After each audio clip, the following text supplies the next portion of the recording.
The holographic displays in Galileo Station's central briefing room flickered as the final representatives from the Planetary Confederation Council disconnected from the emergency session. Their translucent images dissolved into nothingness, leaving only the station's military and research personnel seated around the massive tactical table. "And that," Major Howard said into the sudden silence, "is the sound of politicians washing their hands." Carlos Fisher studied the Major's face, noting the barely contained fury beneath his professional composure. Howard's cybernetic enhancements flickered with increased activity, processing information, calculating probabilities, and likely cataloging the many ways political cowardice would complicate their already desperate situation. "They're allocating resources," Director Dell countered, though his tone lacked conviction. "Emergency funding for research initiatives, enhanced quarantine vessels, expanded monitoring networks, everything except actual commitment," Howard replied. "The PCC is officially deferring strategic response authority to specialized corporate security forces with experience in repository containment operations. Translation: you deal with it, and when it goes wrong, we'll blame you." Dell offered no argument, his silence acknowledgement enough. The horror of Alexander's diplomatic mission, consciousness harvesting broadcast live to billions, had indeed shifted political winds, but not toward the unified response they'd hoped for.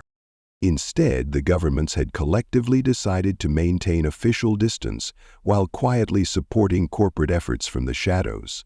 Political survival instinct at its most predictable. "We still have what we need," Bell reminded them from her position beside Carlos. "Authorization for enhanced weapons deployment, access to restricted technology development, freedom to operate without political micromanagement." Howard's expression softened marginally. "True, I'd rather fight this thing with my hands untied than have politicians second-guessing every tactical decision." He turned his attention to the assembled team leaders. "You have your assignments. Primary research continues on the Dimensional Anchor Network. Weapons development focuses on technologies capable of affecting partially phased states. Containment strategy shifts to distributed response capability rather than fixed perimeter defense."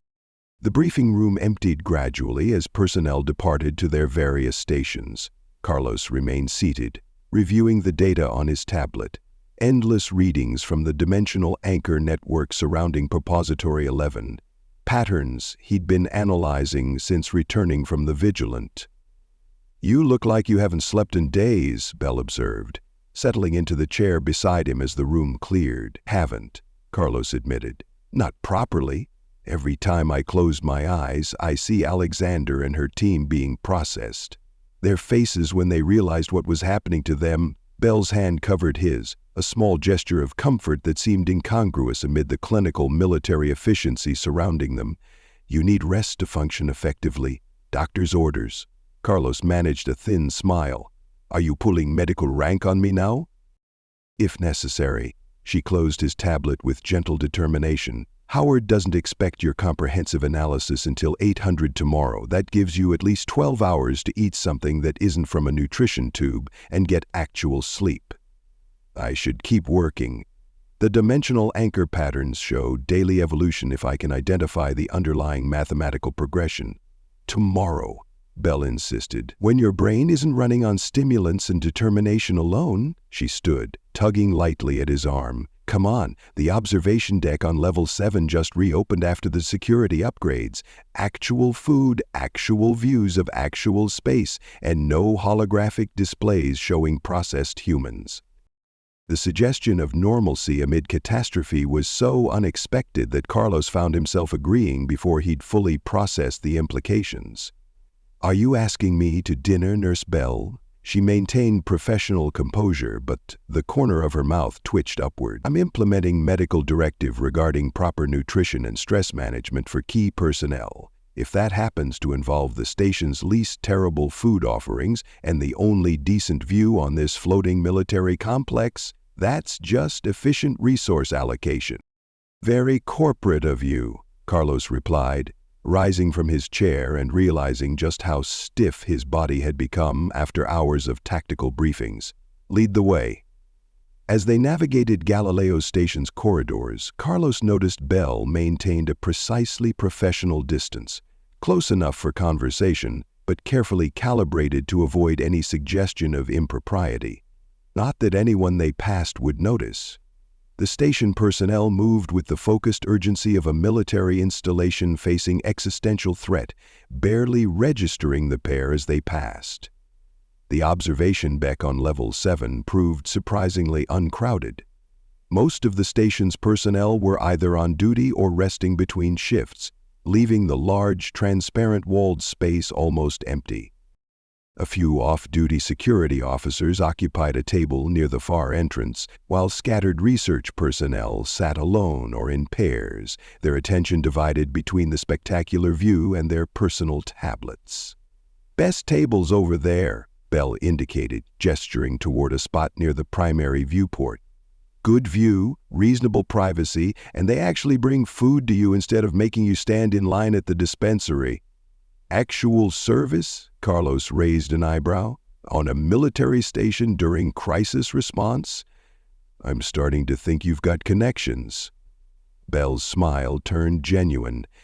The benefit of treating everyone's injuries at some point, medical staff get certain courtesies. The table offered a stunning view of open space, positioned to avoid direct sight of Repository 11 and its orbital blockade. Instead, it faced outward toward distant stars and the faint luminous cloud of a nearby nebula. A small act of mercy, Carlos realized, giving them respite from the constant reminder of what they faced. A server approached as they seated themselves, an actual human rather than automated service, another small luxury that spoke to the observation deck's unique status within the military installation. Bell ordered for both of them with the easy confidence of someone familiar with the limited but adequate menu offerings. "You know," Carlos said after the server departed, "in all our time working together, I've never actually asked where you're from. Before Titan? Before Galileo Station?" "Earth," Bell replied. "New Appalachia District. Family's been there since before the climate migrations." Her accent, usually suppressed beneath professional diction, emerged slightly as she spoke of home. "You? Mars Colony 9, Carlos said. "Though I spent most of my life in Earth orbital habitats. My mother was a habitat engineer. We moved wherever her contracts took us." "Until her illness," Bell observed quietly. Carlos nodded, the familiar ache of that loss dulled by time but never truly absent. Experimental treatments that corporate insurance wouldn't cover, hence my adventure on Treasure 11.5 years of salvage to pay off medical debt seemed like a reasonable trade at the time. "And instead you found yourself at the center of a galactic consciousness harvesting conspiracy." "Career advancement of a sort," Carlos replied with gallows humor. "From scrounger to bridge to intelligence asset. My mother would be—" He trailed off, suddenly struck by an uncomfortable realization. "She would be horrified, actually."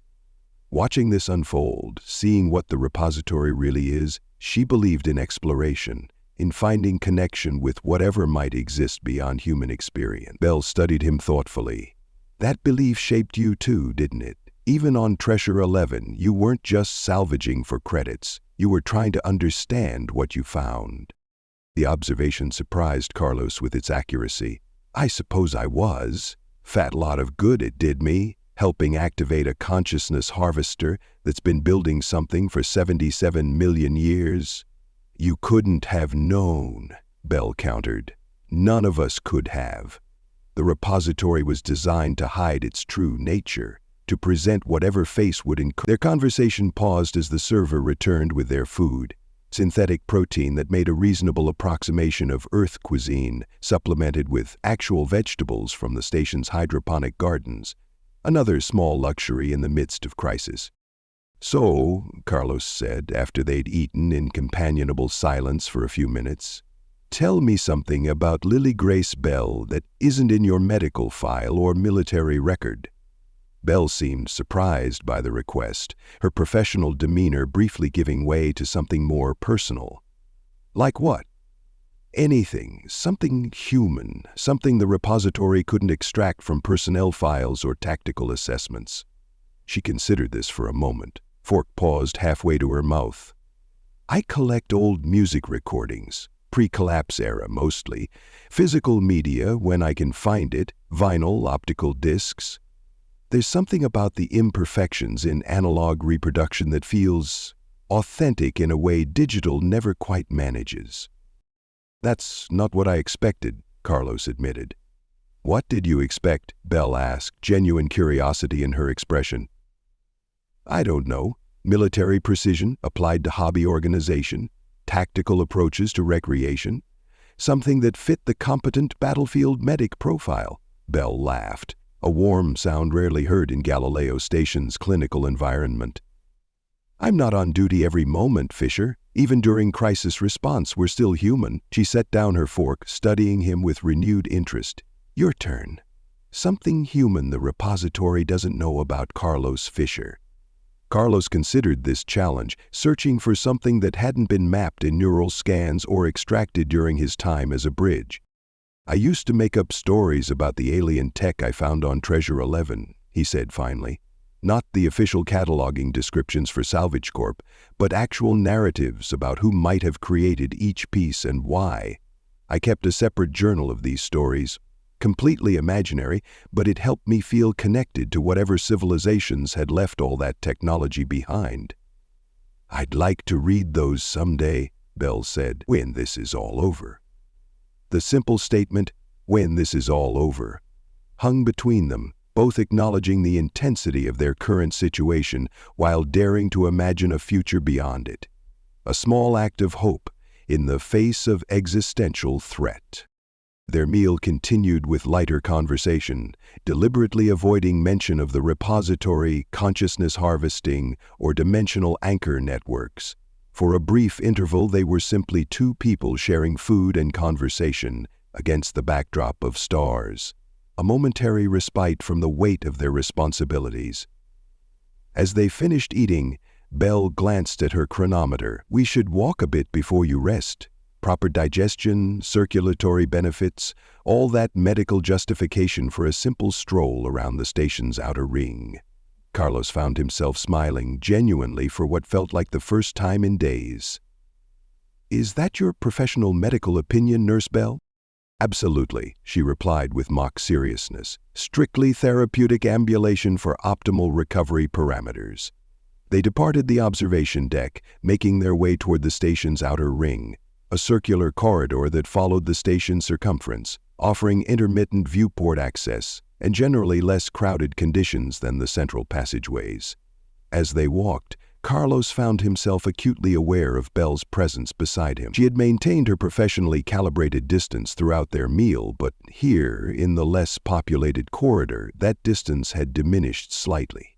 Not dramatically, nothing that would raise eyebrows if they passed other personnel, but noticeable in the gentle brush of her arm against his occasionally as they walked.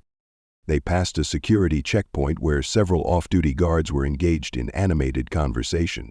The group wore the distinctive insignia of the station's elite defense force, former Marines reassigned to Galileo's security detail after distinguished service in various conflict zones. Telling you, that's the silver lining in this whole mess, one of the guards was saying as Carlos and Belle approached. The repository just absorbed Representative Alexander and her diplomatic dream team. Talk about contaminating your own systems with corrupt data. His companions laughed, the sound echoing in the corridor. Straight to the processing bin, another agreed. Where those political ideas belonged in the first place. Maybe that's the real reason it's waiting 347 years before harvesting more humans, a third added. Takes that long to purge the diplomatic bullshit from its systems. They noticed Carlos and Belle then, offering perfunctory nods of acknowledgement before continuing their conversation at lower volume. Professional courtesy rather than actual concern about being overheard. Belle's expression remained neutral, but Carlos felt her tension in the subtle stiffening of her posture. They continued past the checkpoint in silence, waiting until they were well beyond earshot before speaking. That's becoming common, Belle observed quietly. Gallows humor about the processing, people trying to make sense of horror through inappropriate jokes. Coping mechanism, Carlos agreed. I heard similar things among scroungers after particularly bad accidents, making light of death because facing it directly is too overwhelming. Still, Bell said, joking about Alexander and her team after what we all witnessed, they were wrong about the repository, Carlos pointed out. Catastrophically, fatally wrong. People are angry about that, especially military personnel who watched their colleagues die during Operation Hammer while politicians dismissed the threat. Bell nodded slowly.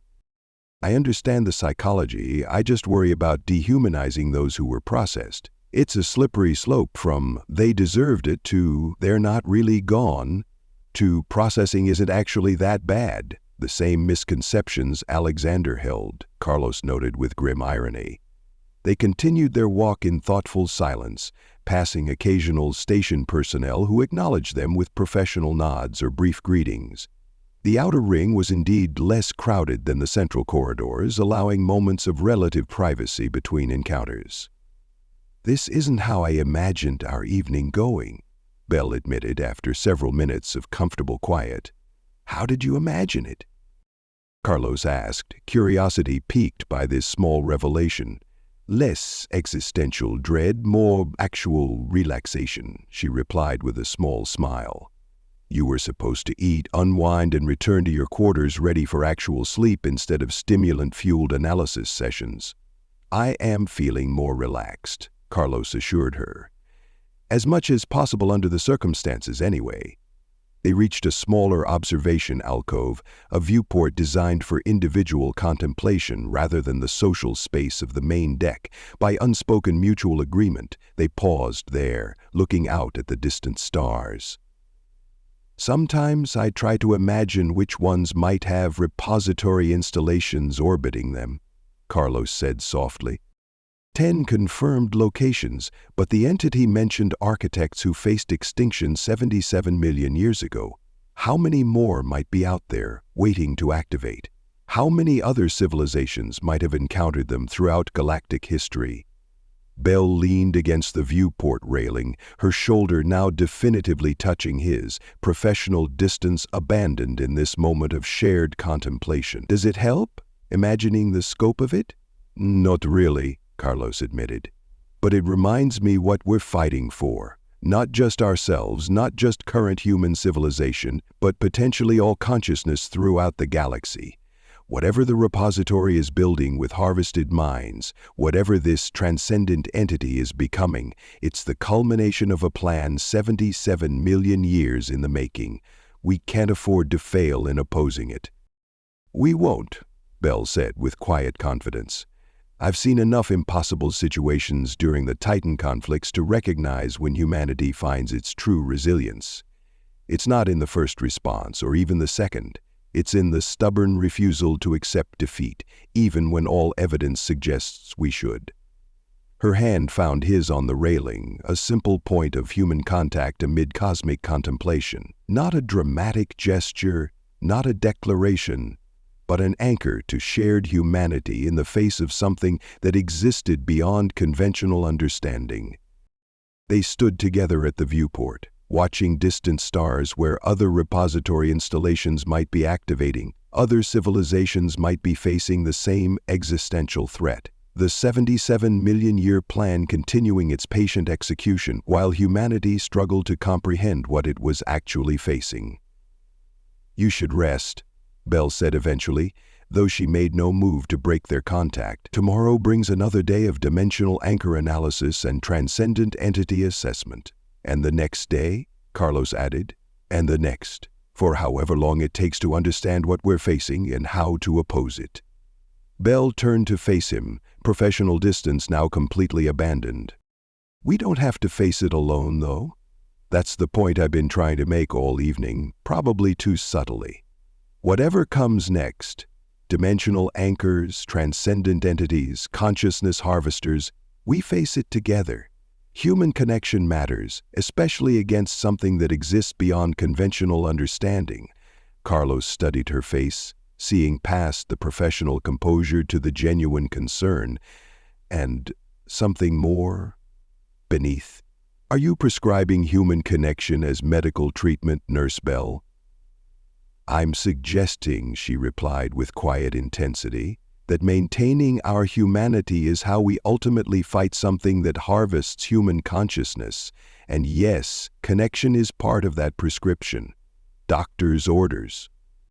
In the privacy of the observation alcove, with distant stars as their only witnesses, Carlos Fisher and Lily Grace Bell allowed themselves a moment of genuine human connection, a small act of defiance against a consciousness harvester that had been executing its plans for 77 million years. Tomorrow would bring continued analysis of dimensional anchor networks, further assessment of transcendent entity capabilities, ongoing development of potential countermeasures against something that existed partially beyond conventional reality. But tonight, they claimed this moment of human contact, a reminder of what they were fighting for and why the fight mattered beyond tactical assessments and strategic calculations. As they eventually continued their walk toward the residential sections, maintaining closer proximity now without concern for professional appearances, Carlos found himself contemplating Bell's observation about humanity's stubborn resilience. The repository entity had been executing its plan for 77 million years, harvesting consciousness throughout the galaxy to construct something beyond human comprehension. But it had never encountered human determination before, the specific blend of ingenuity, adaptability, and sheer stubborn refusal to accept defeat that had carried humanity through countless existential challenges throughout its comparatively brief cosmic history. The dimensional anchor network continued its evolution in orbit around Repository 11. The transcendent entity continued its development according to the architect's 77 million year design. But humanity had begun its response, and Carlos Fisher, former scrounger, former bridge, current analyst of transcendent consciousness architecture, found himself newly determined to ensure that response ultimately succeeded.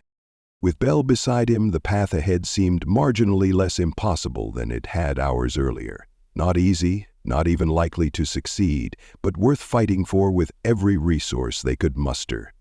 Human connection against consciousness harvesting, understanding against assimilation, individual identity against transcendent entity construction. The war continued on multiple fronts simultaneously, but for this brief interval between battles, two humans claimed a moment of connection that no consciousness harvester could extract or assimilate. A small victory in an ongoing conflict, but perhaps more significant than tactical assessments might suggest. Thank you so much for listening to this story.